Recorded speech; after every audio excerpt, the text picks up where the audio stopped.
이번 주일 오후 예배 때 우리 중직자 대학원 메시지 봤습니다. 교회사에 대해서 메시지 들었는데요. 한마디로 제목이 근대 신학의 오류와 다락방이었거든요. 이제 그러면서 계몽주의 그리고 또 뭡니까 다원주의, 자유주의 이제 이게 사실은 신학의 흐름이거든요. 시대를 거쳐오면서 신학과 교회의 흐름을 지금 얘기를 한 겁니다. 이제 그리고 우리가 지금 하고 있는 이 다락방 전도 운동 그렇게 이제 흘러왔다는 거죠. 그 계몽주의는 간단하게 무슨 말입니까? 사람이 너무 무지하니까 모르니까 깨우치자는 겁니다. 계몽, 그죠? 근데 그게 오직 복음이 아니거든요. 교회가 복음이 약해지면 세상과 현장에서요 이런 소리들이 막 일어납니다. 그리고 다원주의는 뭡니까? 오직 예수만 구원받는 게 아니라 구원받는 데는 다양한 길이 있다는 거죠. 그게 다원론이거든요. 그리고 자유주의 뭐 같은 말이지만 사신신학까지 나왔잖아요. 하나님 죽었다는 거죠. 그러니까 이게 복음이 희미해지면 교회에서 오직 복음을 얘기를 안 하면 시대는 이렇게 흘러갈 수밖에 없습니다. 근데 그 결과는요 반드시 재앙이고 문제 자꾸 이렇게 일어나거든요. 그래서 우리가 지금 속해 있는 우리가 지금 하고 있는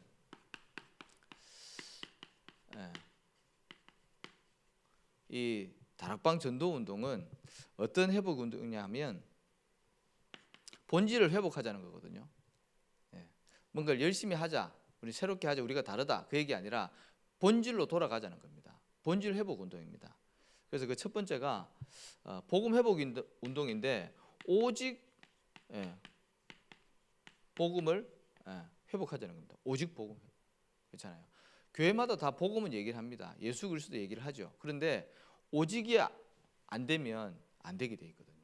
그래서 오직 그리스도로만 인간이 가지고 있는 그 창세기 3장 문제를 해결할 수 있지 않습니까? 영적 문제를 무엇으로 해결할 수 있겠습니까? 오직 그리스도로 해결하지 않습니까? 그래서 교회는요 여러 가지 할 수 있지만 강조해야 되는 건요 오직 그리스도 얘기해야 됩니다. 사단을 이길 수 있는 방법이 오직 그리스도밖에 없거든요.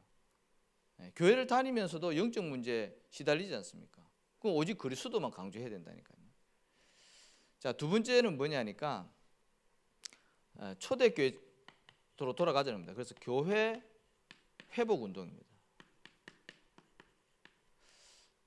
교회 많이 있지만 하나님이 원하시는 교회는 분명히 다르게 있겠죠. 그래서 예수님 오셨을 때도 헤롯 성전이라는 큰 성전이 있었는데 성령께서는 어디에 임했다고요? 마가다락방에 임했습니다. 그게 교회거든요. 그래서 초대교회 오직 복음 말하고 오직 기도했고 오직 전도와 선교와 후대 세웠지 않습니까? 그게 하나님 원하시는 교회입니다. 교회 크기가 크고 작고 많이 모이고 적게 모이고 그건 중요한 게 아니라 누가 모였느냐 그게 중요한 거거든요. 그거 회복하자는 겁니다. 그 다음에 전도 회복인데요.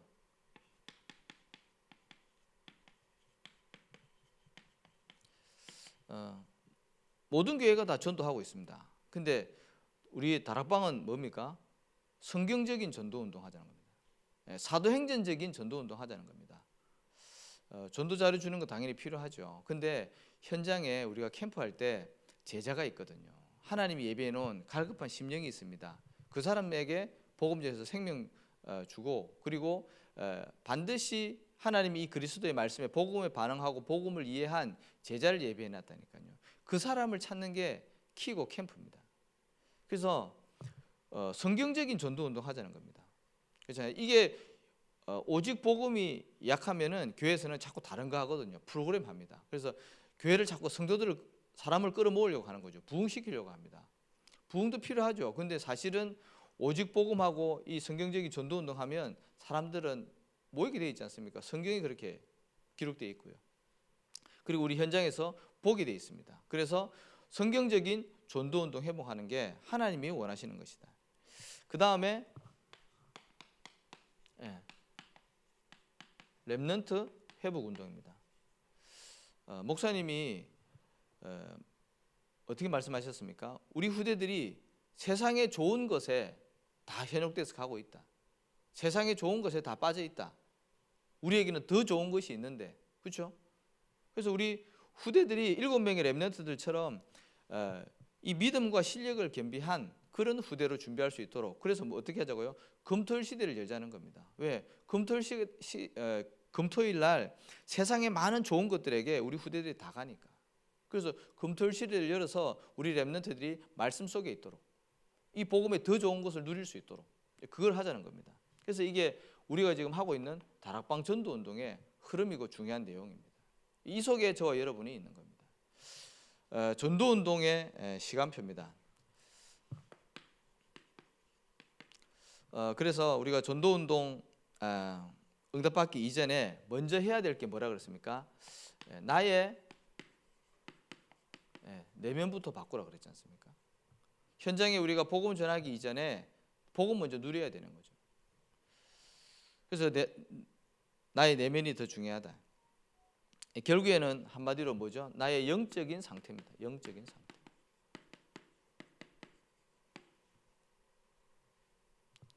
그래서 내 생각 바꾸라 그랬죠. 내 생각. 목사님 말씀하셨습니까? 이 생각이 말로 나오고요. 이 생각이 내 삶으로 나온다니까요. 그게 나잖아요.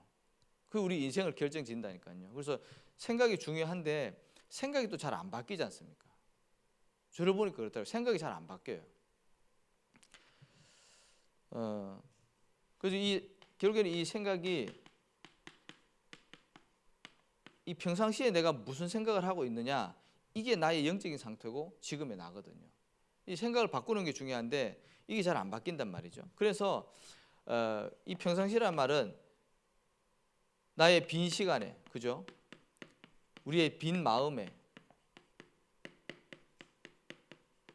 혼자 있는 빈 공간에 내가 무엇을 누리고 있느냐, 내가 무엇을 24하고 있느냐, 그게 나의 영적인 상태고 나거든요.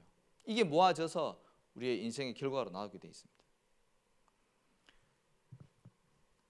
그래서 잘 안 바뀌기 때문에 로마서 10장 17절에 우리는요 어쩔 수 없어요. 하나님의 말씀을 계속 들어야 됩니다. 들을 때 변화되어진다니까요.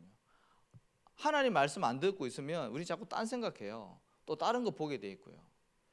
그래가지고는 영적인 문제 치유가 안 되는 겁니다. 그래서 하나님의 말씀을 우리가 계속해서 집중해서 들어야 됩니다.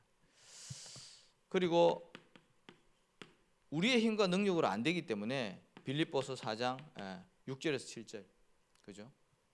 너의 마음과 생각을 지키시라 그러지 않습니까? 하나님이 우리의 마음과 생각을 지켜주셔야 되는 거죠. 다시 말씀드리지만 그래서 우리가 말씀에 집중해야 되는 거죠. 예배에 성공해야 되는 겁니다. 그래야지 우리의 생각이 복음적인 생각으로, 살리는 생각으로, 성령 인도 받는 생각으로 변화되게 되어 있습니다. 그리고 내 동기를 바꾸라 그랬죠. 사실 생각이 바뀌면 동기는 바뀌게 되어 있는 거죠. 그래서 내가 무엇을 할 때 이유를 항상 질문을 해야 되겠죠. 내가 왜 이것을 하냐? 그거 중요하다니까. 오늘도 이 새벽에 나오셨는데 내가 왜 새벽에 나왔냐? 그게 중요하지 않습니까? 정말 복음을 위해서 나오냐? 아니면 내 유익을 위해서 나오느냐? 전도를 하는 것도 맞지 않습니까? 전도를 하는 것도 내가 정말 하나님 이 복음을 너무 사랑해서 나에게 주신 은혜가 너무 커서 내가 현장 나가서 복음 전하냐? 아니면 교회에서 시키니까 나가서 하냐? 아니면 내가 이거 뭐 하면 복 받을 것 같아서 하냐? 이유가 중요하거든요. 거기에 따라서 응답이 오게 돼 있습니다. 그래서 이게 결과에 따라서, 동기에 따라서 반드시 결과가 오기 때문에 그렇습니다. 그래서 동기를 항상 잘 점검을 하셔야 됩니다. 그리고 세 번째로 호흡 얘기하셨는데, 나의 호흡 얘기하셨는데, 이걸 이렇게 우리가 두 가지 이 생명선으로 이렇게 좀 보시면 될 것 같습니다. 이 기도는 우리의 영적인 생명선입니다. 그죠? 하나님과 내가 소통되어지는 모든 영적인 힘과 근원적인 축복을 얻는 통로가 기도입니다. 기도. 그 다음에 우리 육신의 생명선은 어디에 있습니까? 호흡에 있습니다. 호흡 3분 안 하면 죽지 않습니까? 5분 안 하면 죽지 않습니까? 그러니까 생명선 호흡과 이제 기도인데 이거를 어떻게 하자고요? 이 둘이 합치는 거죠. 그래서 깊은 호흡과 함께 기도 속으로 들어가는 거죠. 이제 기도가 호흡이 되도록 이거를 하자는 겁니다. 그래서 내용도 확실하지 않습니까? 우리가 777 기도 이거 가지고 계속 하는 겁니다. 계속 메시지 나오니까 대부분 다 이제 알지 않습니까? 이 내용을 777 기도가 뭔지 자료도 많이 나오고요. 호흡하실 때 길게 하는 겁니다. 그죠? 새벽에 어렵게 나오셨는데 이 호흡하시면서 메시지도 들으시고 또 이따가 기도하시면 되겠죠. 그래서 우리에게 이 777이 결국에는 우리의 각인뿌리 체질 바꾸는 거예요. 워낙 3611로 우리가 체질되어 있기 때문에 이걸 자꾸 138로 바꿔주는 겁니다. 777 기도. 자, 그러면 이렇게 되어지면 뭐가 보인다 그랬습니까? 현장에 사람이 보인다 그랬죠. 이 전도 운동은 사람 살리는 거기 때문에 사람이 보여져야 됩니다. 똑같이 보는 사람인데 세 종류로 꼭 보셔야 됩니다. 불신자 있다 그랬죠. 그리고 교회는 다니지만 뭔가 방황하고 결론이 안 난 신자. 그 다음에 인생의 결론 나고 복음의 생명 건 제자. 이 세 종류의 사람이 분명히 있습니다. 이 세 종류로만 나눠질 수 있습니다. 불신자는 뭐라 그랬습니까? 주인이 없다 그랬습니다. 그죠? 우리도 이 상태 속에 있었습니다. 저도 이 상태를 알거든요. 모든 걸 내가 다 책임져야 되고 내가 해야 되기 때문에 굉장히 고달프고 힘들죠. 그리고 죄는 있고 죄를 짓는데 용서가 없다 그랬습니다. 형벌이 기다리고 있으니까 얼마나 두렵겠습니까? 그죠? 그 죄 지은 사람은요 늘 불안에 떤다니까요. 다른 사람 죄 짓고 나서 숨어서 지내고 피해 다니면요 그 사람 늘 두려움이 떨어야 돼요. 잡힐까 봐, 들킬까 봐. 용서가 없다는 거예요. 그 다음에 사단은 늘 공격하려고 하는데 무기가 없습니다. 어느 날 재앙이 들이닥치니까 비참한 인생이 되는 거죠. 그래서 이 세 가지 일, 그죠? 하나님 떠난 문제, 죄 문제, 사단 문제, 이 세 가지를 해결하신 분이 그리스도, 그분이 바로 예수님. 그래서 불신자에게요 뭘 전해야 되겠습니까? 착하게 살아라, 열심히 살아라, 죄 짓지 말아라, 그게 아니라 교회 다녀라, 그게 아니라 예수가 그리스도다. 당신의 이 영적 문제 해결하신 분이 예수님이다. 그분이 그리스도야. 그분 믿으면 하나님 자녀 되고 여기서 빠져나오는 거다. 그래서 불신자에는 뭐가 필요하냐면 구원의 길을 반드시 설명해 주셔야 돼요. 그래서 우리 전도 운동하시는 우리 전도 제자들은 기본적으로 이게 다 가지고 있어야 됩니다. 구원의 길 메시지. 내 인생 스토리를 담아서 전해주면 더 좋겠죠. 내가 만난 그리스도. 그 다음에 신자에게는 어떻게 해야 됩니까? 교회는 다니지만 어디에 있냐면 마태복음 16장 14절 예수님을 그리스도로 아는 게 아니라 세례 요한이다, 엘리야다, 예레미야다, 선지자 중에 하나다. 본질에서 벗어난 걸 붙잡고 있는 겁니다. 교회는 다니고 있는데 열심히 다니고 있고 중직으로 교회도 섬기고 기도도 많이 하시는데 예수가 그리스도, 이게 인생의 결론이 안 난 거거든요. 그러니까 교회를 다니고 뭔가를 하는데 계속 갈급한 겁니다. 영적으로는 해결이 안 되는 겁니다. 그죠? 자신이 가지고 있는 영적인 문제 해결이 안 돼요. 그러니까 자꾸 방황을 하는 겁니다. 이 목사님 메시지 좋다, 그러면 그리도 들어가는 겁니다. 저 메시지 좋다, 그럼 저리 가는 겁니다. 뭐 들을 필요는 있죠. 근데 영적으로 갈급하니까 강단에 집중을 못하는 겁니다. 하나님이 세우신 나에게 주신 이 몸된 교회, 거기서 나오는 메시지로 답을 얻고 힘을 얻고 다 결론내야 되는데 그게 안 되니까 자꾸 떠돌아다니는 겁니다. 그걸 보고 뭐라 그랬습니까? 종교생활이라고 했습니다. 종교생활. 예수님은 십자가에서 다 끝냈다는데요 자꾸 갈등하는 거죠. 그게 종교생활입니다. 마태복음 12장에 뭐라 적혀 있습니까? 종교생활은요 결국에는 배경에 사단 역사입니다. 교회 다니면서도 그렇다니까요. 그래서 현장에서 종교생활하는 신자를 만났을 때는 어떻게 메시지 줘야 됩니까? 복음과 종교에 대해서 구분을 지어줘야 됩니다. 복음과 종교. 그다음 제자가 만났을 때 어떻게 해야 됩니까? 이 이제 마태복음 10장 16장 결론난 사람이죠. 이게는 전도와 이렇게 사명에 대해서 함께 전도 운동할 수 있도록 이거를 이제 전달해 줘야 되는 거죠. 분명히 있다니까요. 지금은 아니지만 그 사람이 변화되어 줄 수 있어요. 바울과 같이 핍박자 있지 않습니까? 예수 믿는 사람 잡아 가뒀다니까요. 근데 어느 하나님 은이 임하니까요. 생명근 그리스도의 제자가 돼가지고 일생을 하나님께 드리는 거 있죠. 그렇습니다. 현장에 막 예수 믿는다고 핍박하다가요. 어느 날 그 시간표 오면 그 사람이 예수 잘 믿는 경우가 많아요. 주로 강한 사람일수록 변화되어지면 완전 사명자 되더라고요. 여러분 말씀드렸듯이 제 직장에 있을 때도 그랬다니까요. 저를 괴롭히는 직장 상사가요. 어느 날 교회를 탁 다니니까 다락방은 아닌데 확실하게 믿어요. 그러면서 저를 많이 도와주더라니까요. 현장에 그런 사람 분명히 있습니다. 그래서 같이 전도할 수 있는 제자. 오늘도 본문에 보니까 제자들을 따로 세웠다고 그랬죠. 분명히 현장에 있습니다. 현장 캠프의 키가 여기 있거든요. 이런 제자 한 명 세우면 됩니다. 바울과 같은 제자 세우니까요. 그 시대 살리지 않습니까? 그래서 사람을 볼 때는 반드시 세 종류의 사람을 봐야 되고 우리 전도 운동 하시는 분들은 반드시 여기에 대한 메시지를 좀 가지고 계셔야 됩니다. 자, 그래서 지금 시간표는 전도 운동의 시간표입니다. 모든 것은 다 때가 있지 않습니까? 지금 이 시간표는 뭐냐? 하나의 우리 강단을 통해서 전도 운동 하라는 겁니다. 전도 운동. 우리가 평생 동안 해야 되지만 또 집중할 타이밍이지 않습니까? 그래서 본문 사도행전 19장 8절에서 20절 에베소 지역에서 일어난 전도 운동을 가지고 지금 우리가 인도를 받는 겁니다. 주로 이제 캠프 메시지 같은데요. 사도행전 19장 8절에 보니까 바울과 팀들이 어떻게 했습니까? 석 달 동안 담대히 하나님 나라에 대해서 강론했다 그랬습니다. 그래서 캠프 기간이 정해져 있어요. 캠프 기간. 우리가 현장 들어갈 때 평생 해야 되겠지만 캠프로 들어갈 때는 있잖아요. 어떤 기간이 좀 정해져 있어야 되는 거죠. 그죠? 바울 팀들은 석 달 동안 이렇게 복음을 전한 겁니다.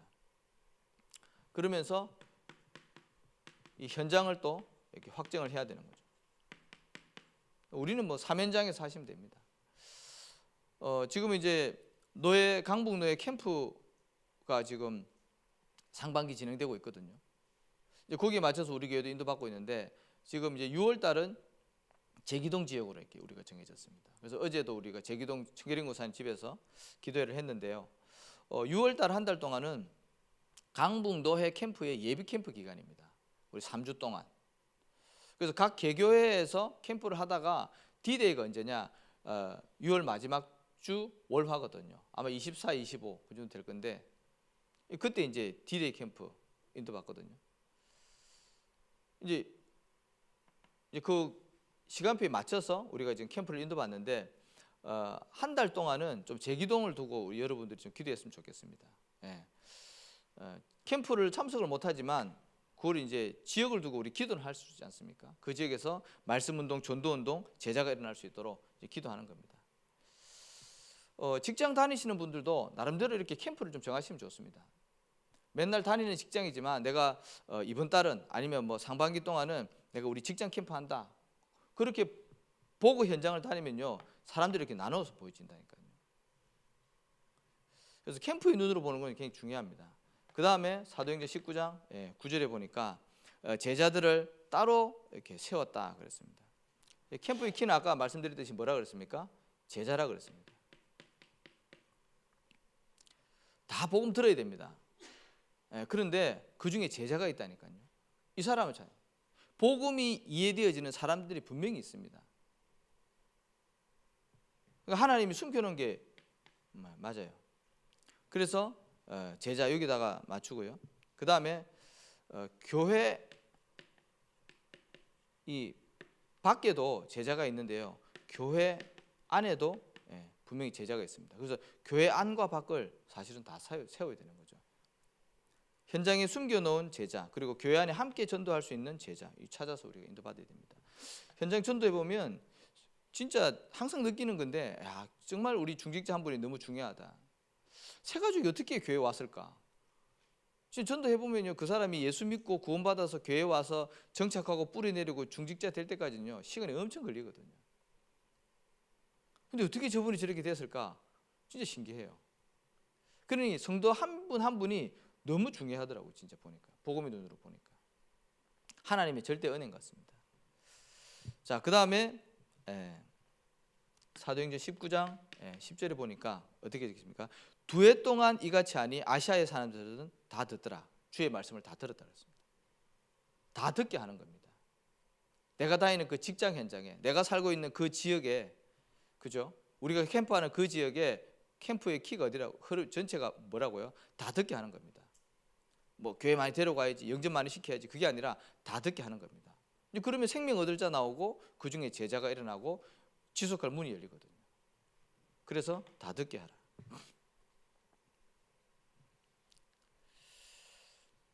그래서 우리가 전도 캠프의 전도 운동의 시간표 이렇게 좀 하시고 나름대로 나의 캠프를 좀 이렇게 정하시면 좋을 것 같습니다. 왜냐, 우리가 캠프 희생이지 않습니까? 평생 동안 우리가 이 전도 운동에 쓰임 받아야 되기 때문에 그렇게 방향을 잡으면 좋을 것 같습니다. 그래서 우리가 전도 운동을 두고 좀 흘려야 될 게 3가지 액체라고 말씀을 주셨습니다. 첫 번째가 피인데요. 지금 시대는 순교 시대는 아닙니다. 그죠? 물론 모슬렘권에 가면 지금도 어렵긴 한데 지금은 어쨌든 초대교회처럼 그렇게 순교 시대는 아닙니다. 근데 순교적인 신앙을 가져야 되는 거죠. 바울은 진짜 복음 전하다가 돌 맞아서 죽을 뻔했잖아요. 감옥도 많이 가고요, 매도 많이 맞고요, 고난 엄청 당했는데 전부 다 감사와 기쁨 그랬거든요. 우리가 이 전도 운동을 두고 정말 순교적인 그런 신앙을 회복해야 됩니다. 그 다음에 두 번째 액체가 땀이라 그랬죠. 우리가 복음 받은 은혜가 너무 감사해서 우리가 헌신할 수 있지 않습니까? 그렇죠. 우리 중직자분들 볼 때마다 진짜 감사한 게 교회를 위해서 정말 애쓰시고 수고하시거든요. 근데 그 배경에는 이 우리가 구원받은 은혜와 복음 깨달은 은혜, 그게 감사해서 수고하는 거 아니겠습니까? 복음을 너무 사랑하면 수고할 수 있죠. 또 현장에 영혼을 바라보고 영혼을 사랑하면 또 수고하고 헌신할 수 있는 겁니다. 그래서 우리가 복음을 위해서 땀을 흘리는 거죠. 그 다음에 마지막에 눈물입니다. 시편 126편 1절에서 6절에 보니까 눈물로 씨를 뿌리러 가는 자는 반드시 기쁨으로 단을 거둔다 그랬거든요. 현장 나가서 복음을 전할 때, 내가 있는 사면장에서 전도자의 삶을 살 때 이 영혼이 내가 복음을 전하지 않으면 죽으면 지옥 갈 텐데, 그런 애통한 심령을 가지고 영혼을 바라보고 우리가 기도해야 되겠습니다. 그렇잖아요. 그런 뭐라고 했습니까? 약간 이렇게 절박함, 애통함, 이런 심정을 가지고 우리가 전도자의 삶을 살아야 되고 또 전도 운동에 응답받아야 되겠습니다. 하나님 반드시 말씀을 주셨기 때문에 우리 일생을 두고 이 전도 운동에 응답을 분명히 주실 겁니다. 근데 이것보다도 사실은 좀 더 중요한 게, 우리가 신경 써야 되는 게, 어제 캠프 때 강사가 그런 얘기를 하더라고요. 요나 얘기를 하면서 그 요나가 어쨌든 하나님의 심부름으로 그 니느웨 가서 다 복음을 전하고 회개도 많이 했는데 그 요나의 영적인 상태는요, 그렇게 많이 역사가 일어났음에도 불구하고 화가 나 있는 상태라는 거죠. 우리가 그럴 수 있거든요. 현장에 많은 응답과 열매가 일어나도 내 내면, 내 영적인 상태는요 공고할 수 있습니다. 그래서 뭘 얘기하냐 하면, 항상 이 전도자는 예배자의 응답을 받으라고 했습니다. 항상 내 영적인 상태가 임마누엘로 평안하고 힘을 얻고 답을 얻고, 그게 굉장히 중요하다는 거죠. 이제 그래야지 겉으로 드러나는 응답과 아니면 문제, 거기에 흔들리지 않는다는 거죠. 그렇잖아요. 이게 안 돼 있으면 내가 응답 좀 받으면 흥분하고 교만해요. 그렇겠죠. 근데 내가 이게 돼 있으면요 감사하다니까요. 또 이게 안 돼 있으면 나에게 문제가 오잖아요. 우리는 힘 빠지고 낙심해요. 그거 아닌데. 그래서 항상 우리 전도자들은 전도 응답 이전에 이 응답, 그죠? 나의 내면을 바꾸는, 나의 영적인 상태를 바꾸는 그 시간이 반드시 필요한 거죠. 그게 예배라는 겁니다. 그래서 예배를 통해서 또 말씀을 통해서 모든 것을 회복하고 응답받는 우리 전도자들 되시기를 예수 이름으로 축복합니다. 하나님 은혜와 사랑을 감사합니다. 전도운동에 시간표를 허락하시고 온 성도가 이 일을 두고 사면장에서 기도하며 또 전도자의 삶을 살아갈 수 있도록 축복하시니 감사를 드립니다. 한 주간도 주신 언약의 말씀을 붙잡고 우리가 묵상하며 또 적용하며 실천하다가 현장에서 참된 성경적인 전도운동이 일어날 수 있도록 우리 하나님께서 말씀 성취의 응답으로 역사하여 주옵소서. 예수님의 이름으로 기도합니다. 아멘. 우리 308